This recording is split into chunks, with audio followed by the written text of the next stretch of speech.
Keith Harrison. I just wanted to tell him I get that 2 for $5. Yeah. That is a good deal. Yeah, That's a good right. deal. All over the is. show. We wish we could run them every day. Oh, yeah, that's the good one. Well, Keith, you've been a part of this community for a good long time, too. Yes, yes. Grammy award-winning Please. artist, Keith Harrison, who Thank has you. come home to us and is running a wonderful United Way funded charity, so ties in real nice to Luke and his organization's support.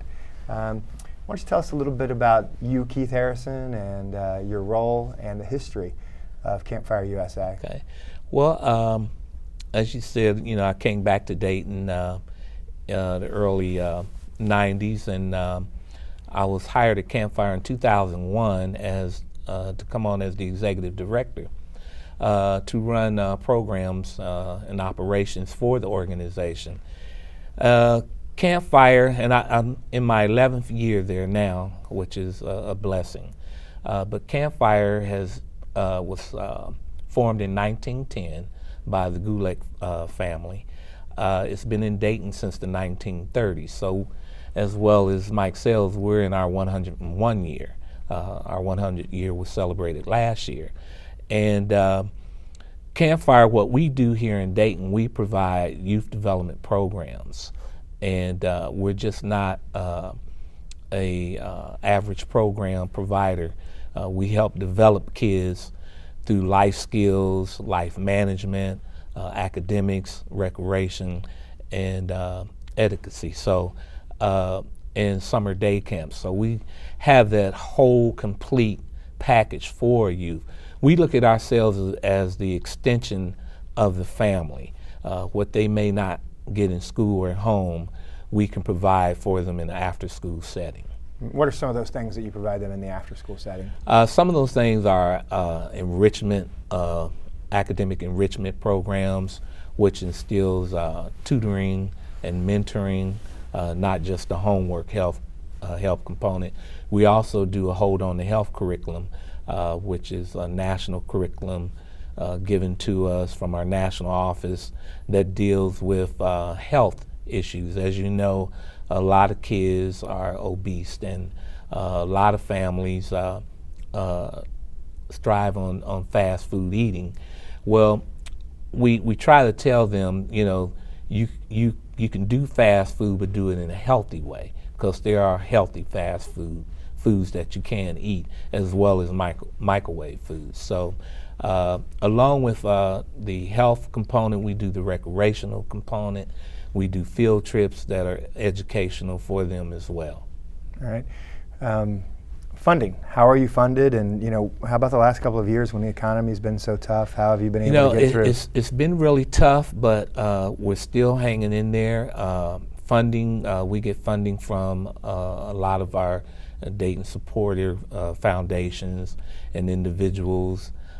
We also do a major fundraiser, which is the Campfire Gala, which is a lot of fun. So last couple weeks ago, we had Kat Saliba Yes. from Kat's dance instruction here. Wow. And we actually showed a clip from the Campfire Gala that Kat and I participated in last year. Exactly. And YouTube, John Travolta North. Just Google YouTube, John Travolta North. You always find a way to get that in. Selfless plug. And Campfire, the reason we've been around so long, and Campfire's been around so long, is quality programming. I have to say it's quality programs that has kept the organization going and the community supportive. Yeah.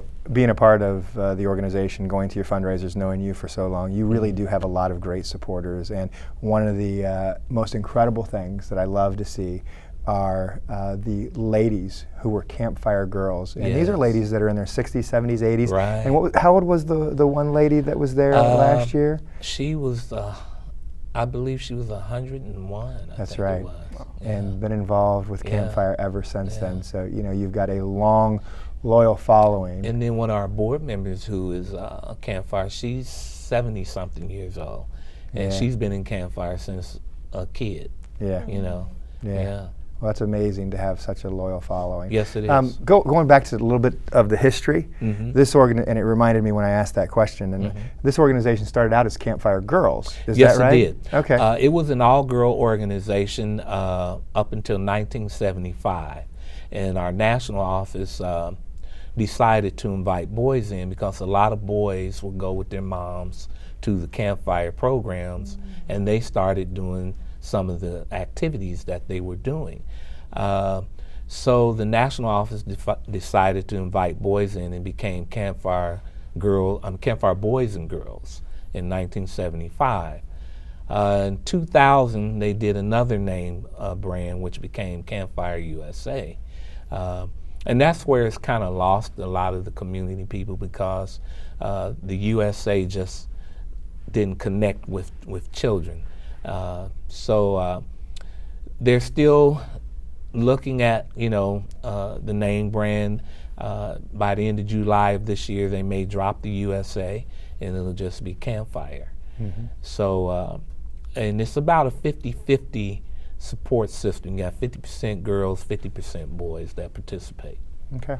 Well, specifically, during these tough economic times, how have you gotten creative? What are the things that you've had to do to make sure that you're able to fulfill your mission in this community? I think coming from having a music background where you have to create has kept my juices flowing and being creative and trying to come up with different things. But again, I believe and I think it's our quality programs that has kept us going, that the community wants, because a lot of the parents who have kids in our programs, we ask them, what specifically would you like to see Campfire do for your child? A lot of parents, are working, and by the time they get home, they don't have time to help their kids with their homework, cook the meal, so we provide an after-school healthy meal. We've gone from real light snacks to almost a full meal now. And the families like that because by the time they pick their children up, it's time for them to go to bed and get ready for school. So it's the quality programming. Okay. All right, great. You are in an industry that scam artists really to take advantage of. You want to talk about nonprofit charities and some of the scams that you've seen in your industry? What I've seen in nonprofit charities, especially in Campfire, I use Campfire as an example, are actually some of the employees that you hire that come in and try to scam the organization. We've had people use our name to make money or go out and do fundraisers. Campfire used to sell candy, and you still have some groups out there that's fronting to be Campfire selling candy, and the Better Business Bureaus help, detect things like that, of that nature, to not have as many scams as going on. But I've found that employees have tried to scam us, past employees. Mm-hmm. Mm-hmm. Okay.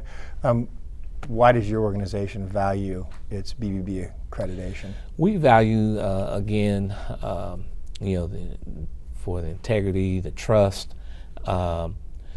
to help us, like when we deal with a lot of vendors and businesses, we can count on the BBB to show that they're accredited, that we know that we're getting a good vendor. The organization is very supportive of what we do. The strict standards, we feel proud because of the strict standards, and we apply to those standards. We are very thankful for BBB for supporting us. We also post it on our website, on our email, on all our letterhead, and when people see that,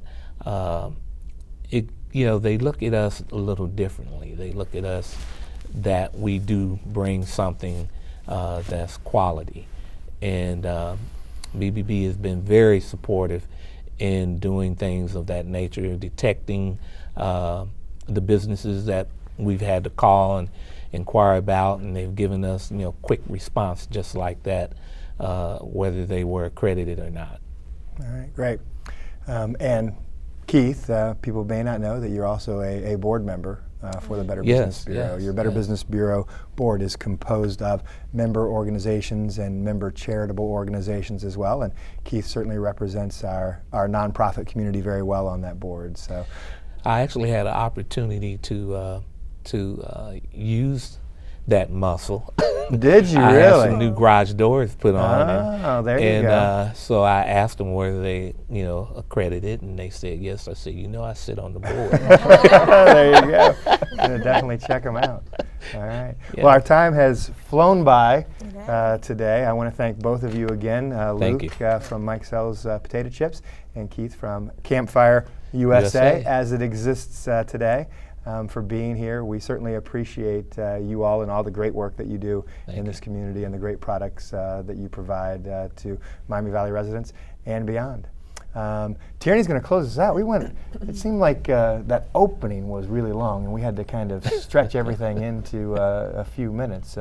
And we're still going to turn things back over to you. Well, as I open, I shall close. Those events. For other events or anything going on, you can always visit our website at dayton.bbb.org, or you can call us at 937-222-5825 and toll free 1-800-776-5301. You do a fabulous job of Well, that. thank you. You I try for being my such a best. great support Had a little frog to in me. my throat. Did you? You wouldn't Yeah. notice it. You I mean, didn't now hear- you've told everybody that you had one. But Well, before that, I we like to wouldn't be have noticed it. transparent. It's part of my standards of working for your Better Business Bureau. That's right. Transparency is a very good quality that Thank you you. possess. So thank you, the audience, for tuning in, to our loyal followers that Right.